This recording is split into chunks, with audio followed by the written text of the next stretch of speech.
Nous avons aujourd'hui organisé au sein du Conseil des droits de l'homme ce que l'on appelle un panel de haut niveau sur la question de l'abolition universelle de la peine de mort qui a été un grand succès. C'est un panel qui avait été organisé à l'initiative de la France et d'un certain nombre de pays comme le Costa Rica, la Moldavie, la Mongolie et le Bénin, dans le cadre d'un groupe transrégional. Ce panel a eu un grand succès, comme vous avez pu le voir, par le nombre de participants et la qualité surtout des interventions, puisque nous avons eu un message vidéo du secrétaire général des Nations Unies lui-même, la présence de Mme Pilet, la haute commissaire aux droits de l'homme, et des panélistes tout à fait remarquables, dont évidemment le témoignage de ce prisonnier qui a failli être exécuté et qui nous a raconté cette expérience humaine épouvantable qui est d'attendre une exécution pendant 8 ans pour un crime qu'on n'a pas connu. Alors ce panel est aussi une étape importante parce que c'est la première fois que nous parvenons à remettre sur l'agenda officiel du Conseil des droits de l'homme la question de l'abolition de la peine de mort qui n'y figurait plus. Pour nous, c'est une question la question de l'abolition de la peine de mort est une question qui relève des droits de l'homme et donc de l'agenda de ce Conseil, mais ça n'est pas évident pour tout le monde.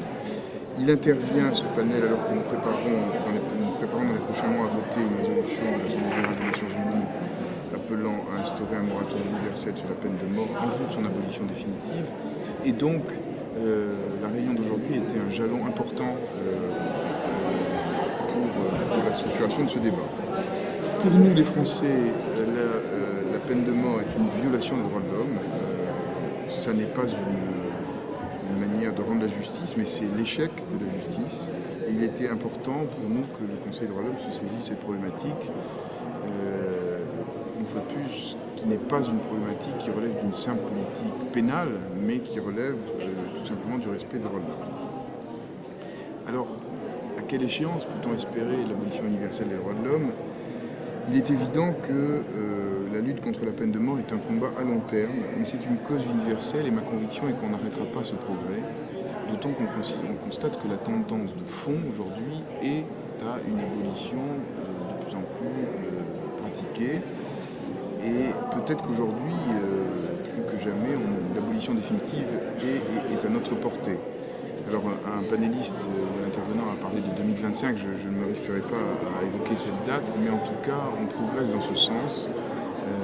Et la prise de conscience est visible sur l'ensemble des continents. Vous avez vu la composition de notre groupe transrégional qui a organisé ce panel, Bénin, Mongolie, Costa Rica, Moldavie, France, c'est tout à fait transrégional et c'est un bon signe. Donc, ma conclusion, c'est qu'il faut redoubler d'efforts pour emporter ce combat à l'échelle internationale et c'est précisément pourquoi la France a décidé de lancer une campagne ambitieuse en faveur de la relance de ce mouvement vers l'abolition universelle de la peine de mort. C'est un objectif ambitieux, mais réaliste, nous le croyons. En tout cas, nous sommes fiers de porter ce combat et c'est ce que nous cherchons aujourd'hui à démontrer en organisant ce panel.